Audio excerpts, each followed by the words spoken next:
दोस्तों कई बार आपने देखा होगा कि आपके बिल पर आरडीएफ, सीडीएफ या फिर आईडीएफ लिख के आता है। तो आखिर ये क्या होता है? कई बार होता है और देख के कन्फ्यूजन भी होता है कि आखिर हमारे बिल पर ये क्या लिखा हुआ है। आरडीएफ का मतलब क्या है, सीडीएफ का मतलब क्या है, या फिर आईडीएफ है लिखा हुआ तो उसका मतलब क्या है। तो आज मैं इन तीनों के बारे में ही बताने वाला हूँ कि आखिर आपके बिल पर अगर ऐसा कुछ लिखा हुआ है तो उसका क्या मतलब होता है और उससे आपका फ़ायदा होता है या फिर नुकसान होता है, और आप इसे कैसे सही कर सकते हैं, पूरा प्रोसेस मैं आपको बताने वाला हूँ। तो इसलिए वीडियो को पूरा देखिएगा। नमस्कार, मैं हूँ आपका दोस्त रामराज, और अगर आप चैनल पर नए हैं तो चैनल को सब्सक्राइब करके बेल आइकन को ऑल पर सेट करके जरूर रखिएगा। मैं हमेशा आपके काम की जानकारियाँ लाता रहता हूँ। तो देखिए, सबसे पहले बात करते हैं आरडीएफ की कि ये आरडीएफ बिल होता क्या है। तो देखिए, आरडीएफ बिल तब बनता है जब आपके मीटर पर यूनिट कुछ और होता है, आपके ऑनलाइन बिल पर यूनिट कुछ और होता है। जब ये डिफरेंस होता है तो उस कंडीशन में होता है कि आपका बिल गलत बन जाता है, जो कि आरडीएफ में चला जाता है। देखिए, मैं आपको डिटेल में बताता हूँ। आपको पता होगा, खासकर अगर ग्रामीण क्षेत्र की बात की जाए तो मीटर रीडर हर महीने घर नहीं आता है। पता चला एक महीने आए या फिर इस महीने हमारे घर आए और उसके बाद 4-6 महीने और कई जगहों पर साल भर भी होते जाता है कि मीटर रीडर आता ही नहीं है, और वो लोग अपने ऑफिस में बैठ के ही या फिर कहीं से भी अपना बिल जनरेट करते रहते हैं। बिल तो हमारा हर महीने जनरेट होता है, लेकिन कोई हमारे घर आता नहीं है। कई बार होता है कि हम बिजली कम यूज कर रहे हैं, हमारे घर पर उतने उपकरण नहीं है कि हम ज़्यादा बिजली यूज़ करें, और जब मीटर रीडर अपने घर से ऑनलाइन बिल जनरेट करते हैं, यानी कि हमारे मीटर पर चेक करने के लिए नहीं आते हैं, वो अपने ऑफिस में बैठ के ही बिल जनरेट करते हैं। तो ऐसे में जब हम कम यूज़ करते हैं और वो ज़्यादा यूनिट डाल के जनरेट करते रहते हैं, तो ऐसे में क्या होता है कि जो डिफरेंस होता है वो बहुत ज़्यादा हो जाता है। मान लिया इस महीने हमारे घर पे मीटर रीडर आ गया जनरेट करने के लिए और अगले 6 महीने तक नहीं आया, तो 6 महीने बाद क्या होता है कि हम अगर बिजली कम यूज़ कर रहे हैं, मान लो 6 महीने में हमने कितना यूज़ किया, मान लिया महीने का 20 यूनिट यूज़ कर रहे हैं, तो 6 दूना 12 यानी 120 या फिर 150 से 200 मान लेते हैं। 6 महीने में हमने 200 यूनिट यूज़ किया, और जब मीटर रीडर बिना देखे बिल जनरेट करता है तो कई बार वो 50 यूनिट का महीने में जनरेट कर देते हैं, या फिर कई बार 60-70 यूनिट भी हो जाता है। तो इस हिसाब से 6 महीने में उन्होंने ज़्यादा जनरेट कर दिया, हमारा 1000 यूनिट हो गया या फिर 800 यूनिट हो गया ऑनलाइन में, और मीटर पर हमारे है कि कम रह गया। जैसे कि एक एग्जांपल मान लेते हैं कि ऑनलाइन बिल पर हमारा 6 महीने बाद जो बिल जनरेट होता है वहाँ पर 1500 यूनिट है, और हमारे मीटर पर 1200 है। 300 यूनिट ज़्यादा हो गया, जो कि हमने यूज़ नहीं किया लेकिन बिल बन गया है।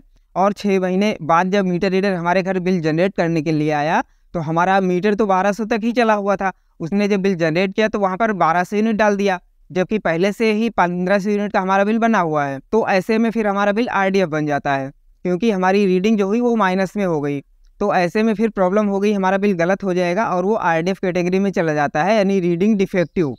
तो वहाँ पर क्या होता है कि हमारा बिल एवरेज के हिसाब से आने लगता है हर महीने। फिर हमारा बिल जब भी बनेगा तो वो एवरेज के हिसाब से बन जाएगा। हम कितने भी यूनिट डालें या फिर चाहे हम अपने आप से जनरेट करें या फिर मीटर रीडर आके जनरेट करेगा, वो एक फिक्स रहेगा कि जितने यूनिट का फिक्स हो जाएगा उतने ही यूनिट का हर महीने बनता रहेगा। तो ये होता है आपका आरडीएफ बिल। अब एक दूसरी कैटेगरी होती है सीडीएफ बिल की, कि ये क्या होता है। तो सीडीएफ जस्ट इसका अपोजिट हो जाता है। जैसे कि इसमें क्या होता है कि जैसा मैंने आपको आरडीएफ में बताया कि आपके मीटर पर 1200 था, ऑनलाइन में 1500 था। ऐसी कंडीशन में जब मीटर रीडर हमारे घर बिल जनरेट करने आया तो वो आरडीएफ बन गया, और सीडीएफ जो है वो इसके अपोजिट हो जाता है। यानी कि हमारा मीटर ज़्यादा चल चुका होता है और ऑनलाइन में हमारा यूनिट कम होता है। और उसकी एक लिमिट और भी होती है कि महीने में अधिकतम 800 यूनिट का बिल एक महीने का बन सकता है, जो कि अभी बढ़ के शायद 1500 हो गया है। बट अगर हम 800 ही मान के चले तो यानी एक महीने में हमारा 800 से यूनिट का बिल नहीं बन सकता है, और इससे ज़्यादा अगर मीटर रीडर डाल देगा बिल जनरेट करते समय तो वो सीडीएफ कैटेगरी में चला जाता है। जैसे कि मान के चलते हैं ऑनलाइन में हमारा बिल जो है 1000 यूनिट का बना हुआ है, और मीटर पर जो है वो 2000 हो गया, क्योंकि मान लिया मीटर रीडर हर महीने नहीं आया, ऐसे ही जनरेट होता रहा थोड़ा थोड़ा करके, हम बिजली ज़्यादा यूज कर रहे हैं। तो ऐसे में जो गैप होता है वो ज़्यादा हो गया। 6 महीने बाद या साल भर बाद मीटर रीडर आया और वहाँ पर हमारा 800 से ज़्यादा हो। मान लिया ऑनलाइन बिल पर 1000 यूनिट का बिल बना हुआ है और हमारे मीटर पर 2000 है, तो ऐसे में अगर मीटर रीडर बिल जनरेट करता है तो वो 800 से ऊपर चला जाएगा, क्योंकि गैप हमारा 1000 यूनिट का हो गया। तो ऐसे में जब बिल जनरेट होगा तो वो सीडीएफ कैटेगरी में चला जाता है। तीसरी कैटेगरी होती है आईडीएफ की। देखिए, आईडीएफ बिल तब बनता है जब हमारे मीटर पर कोई प्रॉब्लम होती है। हमारे मीटर पर चाहे डिस्प्ले ख़राब है या फिर जंप कर गया है, किसी भी कारण से अगर हमारा मीटर ख़राब हो जाता है और मीटर रीडर हमारे घर बिल जनरेट करने के लिए आया, उसको लगा कि हाँ मीटर में कोई कमी है, सही नहीं चल रहा है, कुछ भी है, तो वो आईडीएफ में बिल जनरेट कर देता है। अब बात करते हैं कि इसके फ़ायदे और नुकसान क्या है और इससे हम कैसे बच सकते हैं और इसको कैसे सही करवा सकते हैं। सभी चीज़ों के बारे में मैं बताने वाला हूँ। तो देखिए आरडीएफ बिल की बात करते हैं। सबसे पहले आरडीएफ बिल आपको जो सही करवाना है उसके लिए आपको एसडीओ ऑफिस जाना पड़ेगा। आपको अपने बिजली ऑफिस में एसडीओ से मिलना पड़ेगा। वहाँ पर आप अपने मीटर का वीडियो बना के ले जाइए और एक एप्लीकेशन लिख के ले जाइए, वो वहाँ पर सही कर देंगे। और आरडीएफ बिल अगर आप सही नहीं करवाते हैं तो हर महीने आपका बिल ज़्यादा आता रहेगा, वो कहीं ना कहीं आपके लिए नुकसान ही करेगा। तो इसलिए अगर आपका बिल आरडीएफ में आ रहा है तो उसे आप सही करवा लें, और सही करवाने के लिए आपको बिजली ऑफिस जाना पड़ेगा, तभी सही होगा। और अब बात करते हैं सीडीएफ बिल की कि इसको कैसे सही करवाएंगे। तो देखिए इसमें आपको ज़्यादा टेंशन लेने की आवश्यकता नहीं है। सीडीएफ बिल अपने आप सही हो जाता है, क्योंकि रीडिंग ज़्यादा पढ़ने की वजह से सीडीएफ बनता है।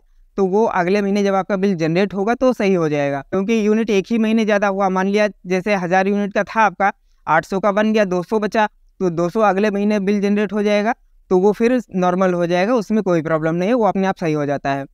और आईडीएफ बिल की बात करते हैं कि उसको कैसे सही करेंगे। तो देखिए आईडीएफ बिल अगर बन जाता है तो आपका बिल तब तक सही नहीं होगा जब तक कि आपका मीटर चेंज नहीं किया जाएगा, क्योंकि आईडीएफ बिल बनने का मतलब ही यही है कि आपका मीटर ख़राब हो गया है। तो मीटर जब तक बदला नहीं जाएगा तब तक आपका बिल ज़्यादा ही आता रहेगा, आईडीएफ में ही रहेगा।